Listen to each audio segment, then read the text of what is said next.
All is well mga katravel. Andirito na naman kami sa Karinderya ni Tandang Sora. Dito yan sa Dera, Centurion Star. Shop 21. Dito lang niya malapit sa may Dera Metro Station, malapit sa likod ng Day to Day. Dito mismo sa Centurion Star Building. At dahil marami kaming gutom ni katravel, naisipan naming pumunta dito sa Karinderya ni Tandang Sora. Dahil mga katravel sa halagang 49 dirhams. Unlimited na! Eat all you can! Plus pwede ka pa magpaluto ng Cajun seafood.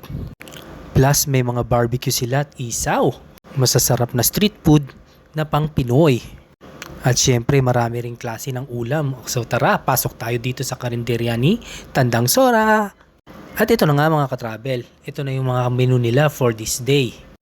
Meron silang corn, kare-kare, pansit, tapos yung chicken na minaasiman, tapos itong marami pang ibang makakain. Ito yung seafood nila at ito yung barbecue, yung isaw. Ayan, may halo-halo din. Ayan mga katravel. So tara, kain tayo mga katravel. Ayan yung chicken. At yung pares. At yung iba pang mga putahing.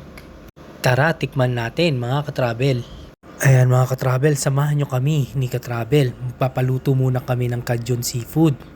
At kumuha na nga si katravel ng mga iba't ibang klaseng seafood para ipaluto. Ano pang hinihintay nyo mga katravel? Punta na kayo dito.